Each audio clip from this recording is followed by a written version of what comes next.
அனைவருக்கும் வணக்கம்.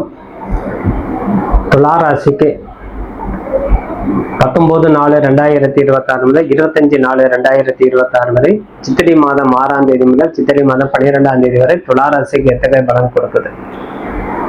துலா ராசி ராசிநாதன் 7ஆம் இடத்துல சூரிய பகவான் இணைந்து இருப்பார் இந்த மாதம் முழுவதும். ஆகவே உங்க ராசிநாதன் 7ஆம் இடத்துல சூரியனோட சேர்ந்து இருக்கும் போது லாபாதிபதி உச்சம். ராசியில உச்சம் அடையும் போது எண்ணற்ற செயல் செய்து கொள்ளக்கூடிய தன்மை. சனி பகவான் வேறு 6ஆம் இடத்துல அமர்ந்து உங்களுக்கு அருளாட்சி புரிந்து கொண்டிருக்கிறார். இதனால உங்களுக்கு வேகத்தை அதிகரிக்கும். பராக்கிரமம் உடையவர்கள் நீங்க. என்ன செய்து முடித்தால் வெற்றி பெறலாம் அப்படின்னு கணக்கு போட்டு செய்யக்கூடியவர்கள். யாரை போய் எந்த நேரத்தில் நம்ம போய் ஒரு விஷயம் பேசினால் நம்மளுக்கு வெற்றி அடையணும் கண்டறிந்து செயல்படக்கூடியவர்கள். அதுவும் யார் மூலமாக போய் அது அந்த காரியத்தை சாதித்து கொள்ளணும் அப்படின்னு முறையாக தேர்வு செய்து கொண்டு அதன் பிரகாரம் நீங்க நடந்து கொள்வீங்க. ஆகவே துலா ராசி என்னைக்கும் உயர்வான ராசின்னு சொல்றது. உடனே எந்த முடிவும் நீங்க எடுக்க மாட்டீங்க. நீங்க எடுக்கக்கூடிய முடிவு தவறோ சரியோ ஆலோசிக்காமல் செய்ய மாட்டீங்க. இருப்பினும் உங்கள் முடிவே இறுதியானதாகவே இருக்கும். ஒண்ணுக்கு 10 பேர்கிட்ட ஆலோசனை கேட்பீங்க. அதுல இருந்து நீங்களே ஒரு ஜட்ஜ்மெண்ட்டை கொடுத்துட்டு இதுவே சரியான தருணம் அப்படின்னு சரியான நபரை கண்டறிந்து அந்த காரியத்தை நீங்க சாதித்துக் கொள்வீர்கள். அதனால உங்களுக்கு வருவாய் அதிகரிக்கும். தொழில் நல்ல மேன்மை அடையும்.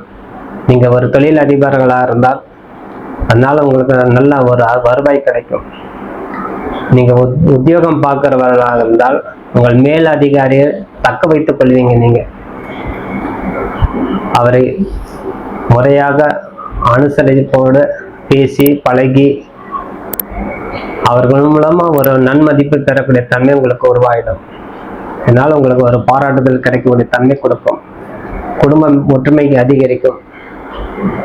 அரசாங்க சம்பந்தப்பட்ட துறையில் இருக்கிறவர்களுக்கு அதே போல் உயர் அதிகாரிகளுடைய பாராட்டுதல், ப்ரொமோஷனுக்கு உண்டான ஏற்பாடு செய்து கொள்வதல், அதே போல் இராணுவத்துறையில் இருக்கிறவர்கள் நல்ல ஒரு பதவி உயர்வு கிடைத்து மேலும் மேலும் அவருக்கு உண்டான வருவாய் ஈட்டக்கூடிய தன்மை கொடுக்கும்.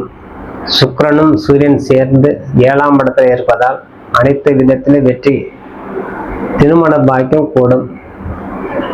ஆண் பெண் இருபாலருக்கும் வரங்கள் பார்க்கிறதா இந்த தருணத்தில் பார்த்து கொள்வதே சிறந்தது, அல்லது முடிவு செய்து கொள்வதே சிறந்தது.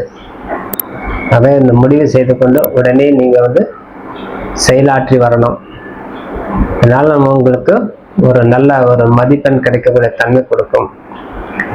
6ஆம் இடத்துல இருக்கக்கூடிய செவ்வாய் ஒரு சிறு சிறு விஷயத்தில் உங்களுக்கு கவனம் திசை திருப்பும். கடன்கள் வாங்கி கொள்ளாமல் இருப்பது சிறந்தது.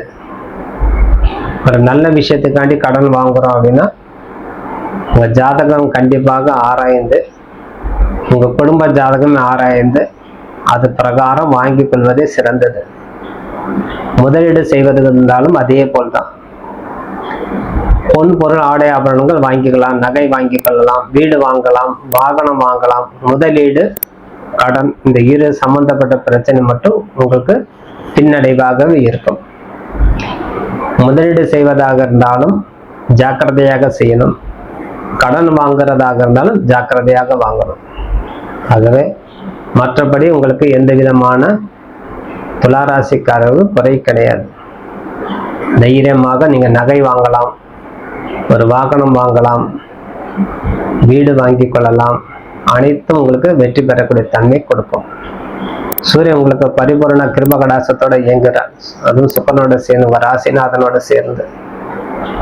அதனால கணவன் மணிக்குண்டான ஒற்றுமை அதிகரிக்கும். பிள்ளைகளுக்கு உண்டான தன்மை அதிகரிக்கும். 5ஆம் இடத்துல இருக்கக்கூடிய ராகு பிள்ளைங்களுக்கு உண்டான மேல் படிப்புக்கு உண்டான ஆதாயம் உங்களுக்கு கிடைக்கும். உடனே உங்களுக்கு ஷீட்டு கிடைக்கக்கூடிய தன்மை கொடுத்துரும். துளாராசிக்காரர்களுக்கு குழந்தைகளாக இருந்தால் உங்கள் நல் மதிப்பு உருவாகும். நல்ல மதிப்பெண் எடுப்பீங்க, நல்ல புத்தி கூர்மை உருவாகும். அதான் குறிப்பறிந்து செயல்படுதல் சார். அதனால நீங்கள் வந்து சிறந்ததாகவே செயல்படுவீங்க. இருப்பினும் உங்க ராசிநாதன் மேலும் மேலும் பலப்படுத்திக் கொள்ள வேண்டும் அப்படின்னு உங்க ராசியில அடங்கிய நட்சத்திரத்தை நீங்க தக்க வைத்துக் கொள்ளணும். நீங்க ஒரு சித்திரை நட்சத்திரம், சுவாதி நட்சத்திரம், விசாக நட்சத்திரம் அடங்கியது துலா ராசி. அப்ப நீங்க ஒரு சித்திரை நட்சத்திரக்காரர்கள் தான் சுவாதி நட்சத்திரத்தை லட்சுமி நரசிம்மரை வழிபாடு செய்து வரணும்.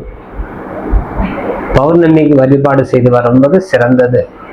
நீங்க ஒரு சுவாதி நட்சத்திரக்காரர்களாக இருந்தா விசாக நட்சத்திரம் தேர்வு செய்து முருகன் பெருமானை, மலை சார்ந்த முருகன் பெருமானை வழிபாடு செய்வதே சிறந்தது.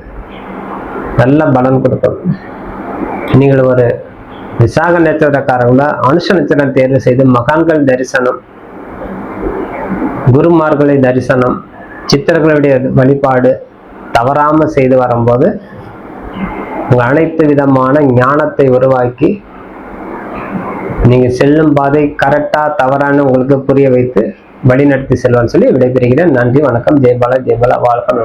நன்றி, வணக்கம்.